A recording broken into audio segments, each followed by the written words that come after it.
ก็นั่นเพิ่นหยามพวกข่อยนะ ย่านผีไม่ใหญ่นะบ่ เขาบ่อยากดอก เดี๋ยวเราตกใจอยู่แล้วจักเฮ็ด ไม่หยามได้แน่นี่เขาอยู่คนเดียวนะครั้งเท่าไหร่อันนี้ตัวกันเพิ่นที่หยามเนาะแล้วทำประตูใช่เพิ่นคือเพิ่นที่ อัดประตูตันเจ้าฮะ ตูตันเขาก็นอนตรงนี้อยู่หรอกอัดตันเฮาเขาอยู่คนเดียว เจ้าก็ย่านบ่บัดนี้ เขาก็หยามเนาะเขาผมก็ตั้งไว้แล้วศึกษา เขาก็นอนเป็นประตูน่ะเพิ่นทับประตูมาก็ต่ำกว่า เบิ่งคนคือสิลูกแหล่นี่เนาะพ่อใหญ่เดี๋ยวนี้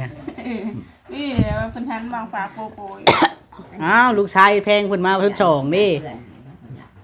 ฮะ เดี๋ยวเขาห้องที่แล้วว่าอยู่ว่าเดี๋ยวเขาว่า เดี๋ยวห้องเย็นใช่ปะว่าจะตายไปอาจจะกับห้องเย็นไปห้องแอร์แต่ว่า อันนี้อันคิดว่าโอ้ สบายบ่เข้าห้องเย็นน่ะ อืม เอาถ้าว่าก็เข้าห้องเย็นเพิ่นว่าสบาย เอาเพราะว่าเรื่องเย็น วันนอนน่ะนะนอน3 4 5คืนก็ได้ บ่อนเขานอนว่างนั้นนั้น อืม เดี๋ยวก็อีตูนเจ้าเนาะที่แรกก็ว่าสิบ่ได้นอน มีชีตัวสิตายแล้วอย่าเราพี่นอนเดี๋ยวเพิ่นหานอนช่องบ่าย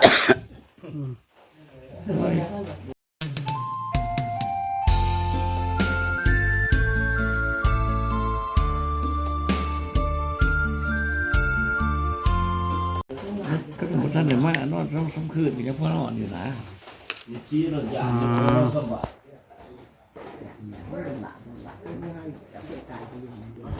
เขาอีทบ่ทันเขา หมู่ตี้อยู่น้ำก็บ่ได้อาบ จนบ่ไหลแล้วเราหรอพวกไม่ใหญ่แล้วบ่มีพยาธิพะเยา เพิ่นบ่ได้ตอนเราหรอก สั่งเรา เด้เว้าไว้เลยฮะไผสิเอาชั้นทุ่มชั้นลึงชั้นเทิงก็เคลียร์กันก่อนแหละ เพิ่นบ่ได้สำเราหลอกแล้วอ่ะ ถ้ามีผู้คนสั่งเลยได้เอาสองสัตว์เลย ไผอยู่ชั้นเทิงชั้นลุ่มบัดเนาะ ถ้าสุดก่อน ผู้ผัวเป็นผู้นำต้องท่านเทิง เสียใจดอกขอไปก่อนแล้วดีถ้าจะไปก่อนผมบ่จักสิดูหรอก เห็นบอกความหักนะแม่เจ้าพังแน่ความหักความแพงของพอด ตามกล่องตามดุตามเต่า แล้วเมียไปก่อนแม่บ่จักสิอยู่ติ บ่ได้ อ่า เนี่ยคือเสือพิษะ จะได้เจอใจสะลุงเก่าก็มีนึกว่าบ่คือเมียบ่ นี่มันก็คือกันแหละ คนเรามันต้องอยู่น้ำกันเนาะเพาะอยู่น้ำกันไปก็ต้องไปน้ำกัน คือข่อยกับแม่ทู่นี่ข่อย ถ้าใจนี่อยากไปน้ำกันได้นี่ เฮ้ยไปจะลงบอกปาก เอา จะให้ลงนึ่งหรอก เอาเว้าอีหลีได้ อ้อ เว้านำความหักความแพงว่าซั่นซะ ก็ดี แต่นี่เมื่อหน้านี่บ่ฮู้แต่นี่ขึ้นหลังอันนี้ คิดว่า เพราะว่าดีนี่ดีตัวเองดีเพราะว่าเท่านี้เชียวเราอยู่ใช่ดิมีเพื่อนสองเชียวเรามีเพื่อนสองหลังคือจักสี่นี่แหละแต่ก็อยู่สองเถ่าคือเถ่าผัวก็นอนหลังหนึงเมียก็นอนหลัง เรานั่นน่ะมาเราคันไข้น่ะมาปะลุนนะฮอนคันอยู่เฮือนสองหลังอยู่คนละหลังล่ะ มักไปละไปพร้อมกันบ่ นั่นแหละเขาว่าบางที ฮะเด้มันใกล้เคียงแท้นี่ เมื่อนี้ว่าเมียตายอยู่เฮือนหลังเหนือว่าเมื่ออื่นผัวนอนเรือนตั้งไตก็ตาย เลยผัวได้ไปก่อนบ่ ผัวแล้วไปก่อน อ๋อติดเด้อแฮงเว้าเวียนเอาเมียไปนำจนได้กันไป เดียวมันสุดแน่ประจ อืม ำอันผู้เดียวโบราณของเราอยู่หน่อยที่ ยังสิอยู่นํกันหึงอยู่ดอกเด้อเจ้าคันเว้ากันแบบนี้ รถมาร์ทกันว่า เนี่ยน้าไม่กินน้ำเช้าคำพวก ไก่บ่ได้มุดมา นอนไกลกันบ่ได้เด้อ มาร์ท ฮะนั่นคือว่า ถึงแก่นเพื่อนเท่า จะไปนํกันอยู่ของมุนมัดกันอยู่ แม่แนวเฒ่าแล้วมุนมัดกันแล้ว ไม่นอนไก่กันทั้งหมดกินกันเข้ากัน เนี่ยมันสบายก็มาหาเพื่อนมาบีบมาสังให้ได้ก็ว่าสินอนนำเพิ่นก็นอนบ่รับกับลูกนี้ยัด มีเวลาไปใช้ ไผบ่สบายดูกว่ากัน มันนอนเพิ่นหันแล้ว อีแม่บ่สบายดูกว่า อืมจนบ่สบายเพิ่นก็นอนอยู่นี่เด้กับหลาน มันก็ถือว่าสวนของพ่อกันได้หรอ อันนี้คือความหมายของอีพ่อนี่เราเป็นห่วงถ้าสมมุติว่า เราไปก่อนนะถ้าเราไปก่อนนี่เราจะเป็นห่วงอีแม่ว่าแม่บ่จักแนวอยู่ อืม บางคนอยู่นํกันทุกยามทุกเวลาเด้ อืม บัดผู้แม่เพิ่นว่าไผอยากไปก่อนโลดว่าสิอยู่หึงๆอันนี้ ขันแล้ว ของเฮา เวลาใช้เวลามา ก็แม่นอยู่ดอกเขาบอกว่า จะขึ้นเรียนจบจะพบกันในทางดึงดึงค่ะ อ้าวอยู่ทางเด็กดึกก็มีบ้านนี่ผู้ลูกไผเว้า มันบอกพบกันอยู่มาสไลด์เลย เขาบอกว่า มื้อในร้านค่อยนะ ก็คือมือนี้จะว่าคอยสิได้บ่ชีวิตคอยบ่สิได้จักเม็ดเด้ เช้าเสียดายชีวิตแหล้วเนาะ แต่ว่าลูกเต้าหันเขาก็หวงติหวงในพ่ออีแม่ติก็โตคอยเองนี่คอยบ่สิได้จักติ ถือว่าปลงได้เนาะ คอยคือว่าคอย80ปลายปีแล้วคอยพบพ่อหมดอยู่ในโลกมนุษย์อันนี้สุขเขาก็สุขทุกข์เขาก็ทุกข์พอเรื่องทุกข์เขาก็ถือคุกของเมื่อโค้ง10 วัดงูหาเรื่องหาลือสักคอยเว่าเรื่องความสนุกคุณคอยไปเฮียนอยู่แข้งคุณ ดูดู เนี่ย เนี่ย ไปข้าวตะกี้ไปหากอบหากอดเป็นหัวดาเข้าเอาไปเฮียนอยู่แข้งคุณเพื่อนเจ้าบุญอุ่มคุณ มันบุกป่าลูก นั่งเป็นซ้ายอยู่ผู้สาวนี่ว่านบเอาไปฝอนข้าวกินข้าวสมข้าวกินข้าวอยากนี่เครื่องสมข้าวงานมีเมิดวิไพว่าขั้นเราก็วิไพว่าสิเย็นให้เจ้าอยากเย็นกินเองเฮ็ดวัดผ้าจะไปเที่ยว นี่แหละว่ามีปีดี พอย่างออกไปตำรวจดับกดรักษา ก็ตรงนี้นะ แต่สมัยเพิ่นเป็นเจ้าเป็นนาย ไว้เด้ประชาชนบ่ท่านเป็นประชาชนบ่ท่านเชื่อว่าบ่ท่านเชื่อมันประชาชน เจ้าคือผู้ไปอเมริกาพุ่นจ้ะเป็นอะไรจังผู้ไปนะ ไปจังได๋บ่เป็นก็สิอดีตเพื่อนก็สิว่า เพราะใหญ่นี่เราอยู่ในการนำผักเนาะ เพิ่นว่าก็สิไปอยู่ในระบอบจักรพรรดิเนาะแต่ก่อนก็อยู่จักรพรรดิเนาะอ้ายก็เป็นทหารอเมริกาคอยบ่มีคนบัตรเป็นทหาร เขาจับข่อยเมืองโขงเป็นทหารเขาก็ลากโตนว่าเอาไปหาอ้ายข่อยไปเช่นซื้อเขาเป็นทหารที่แล้วเขาอยู่ปากเทศพุ่นเบิกเอาปืนอันนั้นปืนกระบินลูก300ลูกบักแตก6ด้วย ปืนกระบินน่ะมันเป็นอะไรพ่อมันยิงได้บาทเดียวนะบ่ บ่ได้เฟ้อเลยใส่30ลูกพุ่นแหละ สมมุตินี่เขาเอิ้นว่าปืนอีหยังกระบิน มันมีปืนกระบินแล้วก็ปืน M16 AK47 บ่ ของพวกอเมริกา อ๋อ แล้วก็ปืนM7 M79 เนาะบ่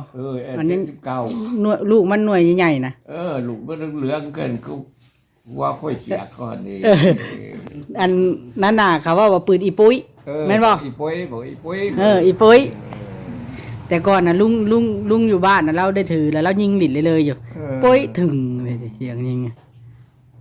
แล้วมันนี่ก็มาอยู่น้ำเมียฝนไปติสักไข่ไปติ อ้าว อย่างสิเป็นคนออกระดังแปด เจ้าน่ะมีเมียจักเมียได้พ่อ 2เมียก็นี่แหละ ใครอยู่ไสน่ะบ่เฮาตู้ก้อน ตอนนี้เขาก็อยู่กับเมียเท่าใสเนี่ย ไม่ใช่ใช้นะบ่ ดักเลขมากลิ่นสาวเนาะมีปืนกระบินเดี๋ยวมีมาแตกขาอกหน่วยอ้ายหันเอาเกิดเด้ปากซอยเพิ่นแตกเด้ เขาพี่ว่า มันแตกลงว่า ไอ้ เด้ เหลือนี่เนี่ยจะเหรอ เพราะก็เอาจักกัน ถึงเมื่อไหร่ จักตัดหญ้าไม่เห็ดจักคืออ้าย มันปากลังสิไม่แค่แห้งนะบ่นี่ ก็ไปดินสาวแถวลมพัดตก เดี๋ยวเราฝากรถ เพราะก็ลำนี่ไม่รู้ยืดค่าเถาะ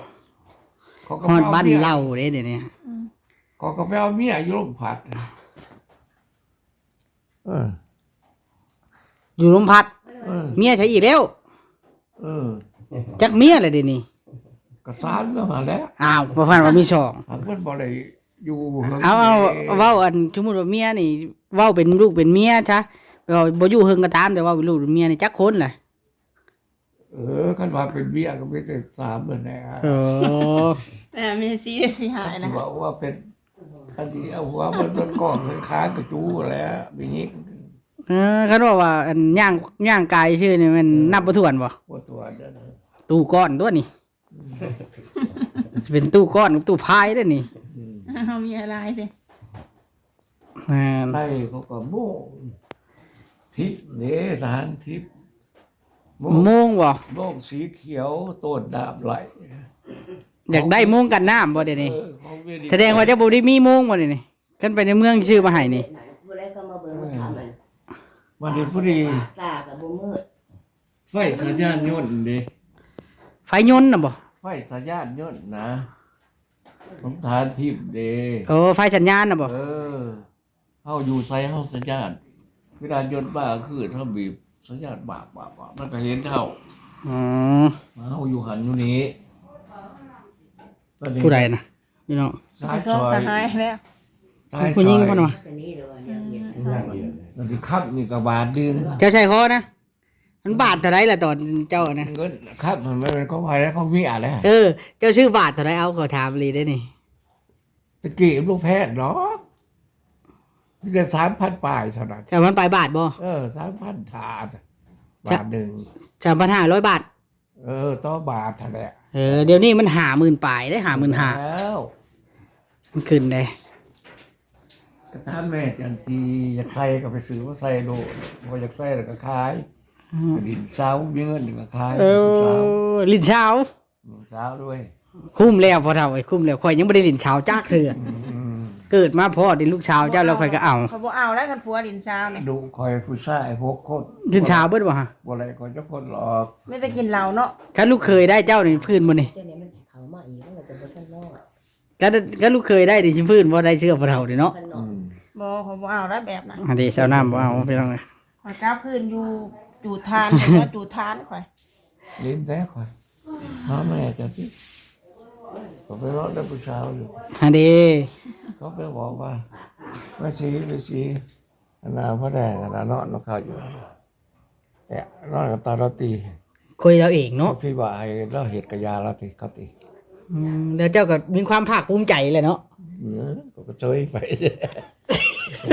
ว่าซื้อ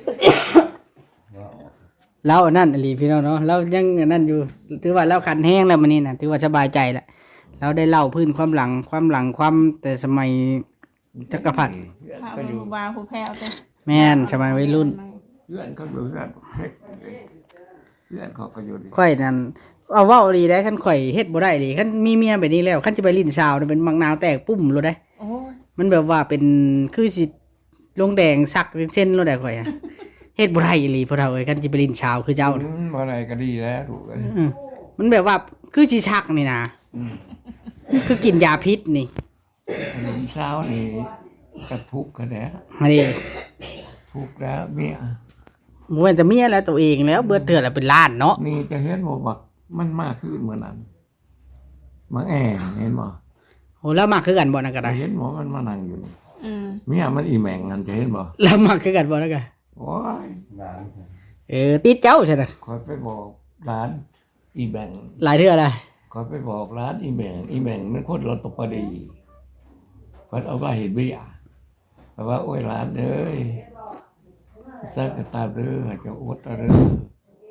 บ่ได้มันก็สิดีเองเนาะ เรื่องโคตรดัดนั้นเป็นผู้ชายมันไปหาเงินเบา เขาเบาเห็ดอดัดอยู่บ่ดัดอยู่อะตะปอกเอาปืนไปได้สร้างไงครับเบาก็สิซา ผู้รับเหมาเนาะ บริผู้สาวก็บักตีเงินมีเอาไปเฮ็ดอยู่แล้วก็เอาเมียอยู่บนหันอันตี้ให้มึงอดเอาไหลในเสียใจกระตาเวลาเด้อพวกกูมันก็ไปเลือดเป็นซาดโดนเด็กเนี่ยมันสิขี้ลายบ่จังหวะ คันอดได้ก็ดีเด้ฮักเอาผัวเจ้าของเป็นจังไดก็ฮักเอาแล้ว มันคนบ่เป็นสิอยู่ว่าเฮาคนเขาวิซ่าเขาจังสัตว์ไปบัดหาเมาอยู่อัตตะปือ นั่นแหละ ทราบสิว่าหาเจ้ามันจักเรือนผู้ชายมันบ่คือเฮาเป็นวิญญาณไหน ก็นั่นค่อยแต่ละมื้อค่อยไปแต่เช้าจนค่ำบางเทื่อ อืม เห็นผู้สาวก็ยอกอยู่ดอก อืม แต่ว่าค่อยบ่มีจักเทื่อว่าสิยอกแล้วบ่แพงเมียนะ จะดีจะสั่น ดีเนี่ยนะ ก่อนเนาะ เมื่อเฒ่าเราเริ่มพร้อมลูกสาวแล้ว อืม แล้วมาเรื่องผู้ชายเลยว่า เขาเว้าตามพ่อเฒ่าพี่น้องเนาะแต่ว่าเฮ็ดแบบพ่อเฒ่าเดี๋ยวบ่ได้อีหลี เมื่อเราบอกเราหัวเนี่ย เว้าง่ายๆซะให้ข่อยนอกใจเมียนี่เฮ็ดบ่ได้อีหลี อันนั้นไหน เฮ็ดบ่ได้หรอก เจ้าเฮ็ดเจ้าตรงให้เขาพอใจไรเมียพอใจอยู่บ่ได้ ชอบใจพอใจอยู่บ่เอ้า ถามแม่เจ้าเบิ่งหันแม่นคอยเว้าหาเรื่องบ่ พอใจอยู่บ่ บ่ได้บ่ ห่านผู้นี้บ่พอไปได้มันไงพอใจอยู่บ่เราลิ้นผู้สาวนะโอ้พอใจแล้วเราหัวอยู่อ่ะดิ เพิ่นบ่ได้สู้ให้เวียกให้งานได้เพิ่น คะแนนเลี้ยงเขากุ้มบ่ อย่าว่าวันนั้นข่อยว่านะ อืม เจ้าหน่อยลูกเคยเจ้ามันสิจำคำจะไว้ได้ค่ะ วันย่ามลำให้ลำหน้าคอยเอาคนหมดมาลำวายเพิ่นให้ลงที่ตก โอ้ยพอเราเดี๋ยวนี้เนี่ยมันเบิดมันเบิดสมัยใช้ชื่อไว้นั่น แต่เว้าตะกี้ โอ้เลยใช้เดี๋ยวนี้น่ะ เงินคำสิป้อนให้หลายบันไดคันบ่มีความอบอุ่นเขาก็บ่อยู่นำผู้หญิงนี่ ก็แม่นแน่ ได้พอเราเอ้ย อืม นี่น่ะ คือแม่เท่าทู่นี่เราบอกข่อยว่า เงินที่ได้มื้อละล้าน2ล้านก็ยาแต่ว่าถ้ามื้อใดมื้อหนึงข่อยจับได้ลิ้นผู้สาวแล้วข่อยหนีแล้วอ่ะข่อยหอบลูกหนี้ ทานเขาบอก อันนี้ บ่อยู่ทุกสุกกายแต่ทุกใจเอาน้ำบ่ได้เขาบอก แต่กี้มันแนวนั้นเนาะพ่อเฒ่าเนาะ ก็แม่นยิงใส่ สังคมของมื้อนี่เนาะ ยิงใส่อันนั้นของไผของมันเด้อก็จะสู้จะฟังจะถามเบิ่งโลดหรือว่าจะเบิ่งคือ เออ คันว่าผัวดินสาวหั่นเมียผาสร้างเทิงหักผัวกษัตริย์ได้หั่น แฮงหักบ่ แห้งหักผัว เช็ดป่าเลย วันนี้คันมีอาหารอีกดินผู้วาวผัวไปแห้งหักมีอาจเป็นจังสัตว์ มันเป็นแบบว่าจากห่วงบ่หรือว่าจะได บ่จักน้ำบัดแล้วคนว่า โอ้ยคันคอยดีผ่านครอบที่โลดเศร้าจะสิวาว อื เรา ม บ่ทันถือ บ่ถึงไฟบ่ฮู้แม่นบ่ บ่ฮู้ ค่อยได้ยินข่าวอยู่แต่กี้นะว่า นี่นะผู้นอนกึ่งเรื่องอยู่หั่นนะว่าผู้นี้น่ะขังไว้นี่ ผู้นี้น่ะขังไว้อยู่ห้องว่าซะ เอาคุณจำ เออ มามันสิมียอข้อเพิ่นเดือน โอ้พื้นความหลังมันแต่เดี๋ยวนี้นี่เพิ่นบ่ยอมแล้วนี่เงี้ยไปเฮ็ดงานไกลนี่เพิ่นลุกแล้วนี่เนาะ อืม นี่ล่ะเพิ่นเว้า ทางเมียเขาบ่มักแหล้ การเวลาน่ะพิสูจน์ความหักได้การเวลานี่ ค่ะคือเมียคอยผู้นี้นี่เขาคอยตายค่าเขาเนาค่าขาเราหันเอาใจคอยได้เรือ แม่นบ่ เห็นจังไดแล้วก็บ่บอกให้คอยแล้วก็อยู่ไปก็ลูกก็ตักออกเราไป เดี๋ยวห้องจะโลแล้วก็เอาใจนะเดี๋ยวว่าโล อยู่ไปบ่ได้สู้ บ้าวแดงห้วยไผ่ไผสิบ่ฮู้เนาะ เออ ตู้แดงในบ้านเลย เออตู้แดง หลังจากไป ไผสูบยาควันแดงลุงเหลียงบ่ เขาดัดแล้วบัด คน นี้ ได้เขาอะนะ ว้าดิเซอร์พี่น้องพุ่น หลังจากคอยเบิดดินเบิดกินแล้วบัดนี้คอยหาก็หลายบาท เออ ครับหักแล้วแหล้วบัด เจ้าหักแล้ว เออ เออคือว่าย่ำกันเลยอยู่ว่าหักแล้ว หักแล้วแล้วบ่ได้พิษได้แม่นได้ขายตีกระจักเถื่อรองเท้าแล้วเวิร์กเอากัน45ปีเนี่ย เบิ้งข่อยสิเอาไผ่ปูแขนมาแต่อันวัดนี่นี่ ให้แม่ตู้ใส่ให้นี่ ฮะ ต่อเห็นบ่ ใส่แล้วดูเอามาจากพระธาตุอิงหังไหมอ่ะเจ้าเคยไปจักเทื่อพระธาตุอิงหัง นั่นเคยเถื่อหรอ อันนี้ สวรรค์ผู้ถาดศักดิ์สิทธิ์ นั่นนี่คือไว้ซื่อ เบอร์ให้ใส่แขนให้กาเสือได้นี่ปากม่านได้นี่เสือ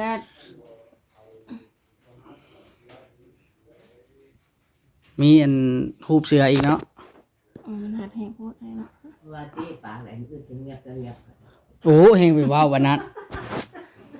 อ้าวคือมื้อน่ะ หักไว้ไงนี่ แหมเราปากน้ำลูกน้ำหลานเวลาไพ่ดับมันก็แบบนี้นะ ว่าดีเด้อว่า ครับมื้อนี้เรากินมังโม่ได้แน่เนาะพ่อเนาะจะกินมังโม่เนาะ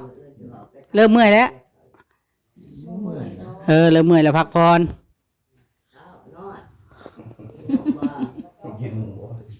เราพื้นนะเนาะ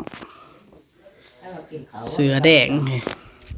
ตู้แดงได้นี่ ตู้แดง หนูเคยเบาให้อีสร้างก็บ่คืออยากไม่อยากอีสร้างบ่เวลาเบานั่นน่ะนั่นนี่นะ อ๋อ เราช่างคอยบ่เห็นว่าผิด อันจะเป็นเหนียวไปสร้างพวกถูกบอกให้ตัดทิมโดนคุยนะพิษทำไมได้ทางนั้นนะ ก็บ่ใช่หรอก อันนี้บ่ถือสาบ่ บ่ เราอยากกินหมูสิให้พ่อฮู้ไปจูงหมูจูงช้างมาให้แล้วยันว่าพิษละ บ่ถือสาหรอกดูตักเขาหักคอยกันคอยกวาดบ่แล้วโอ้ยมันเขาสิเว้าใส่ดาตีเล็กใส่ดาสร้างเนาะเมื่อเดือนแสนมันบ่ไหลคือลูกเคยก็พอดีผู้เดียวนี่เนาะ โอ้เป็นการย่องข่อยอีกเด้อฮะ เป็นว่าตีเล็กใส่ดาสร้าง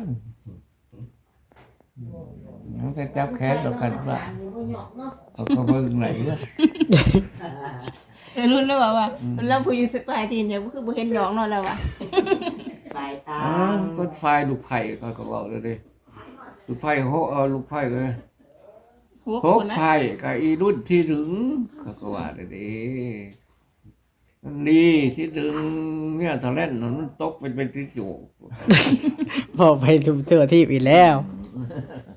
เอาวาลินเว้าหัว อืม มาแล้วว่า โอ นี่ เค ลงอยู่กับไฟ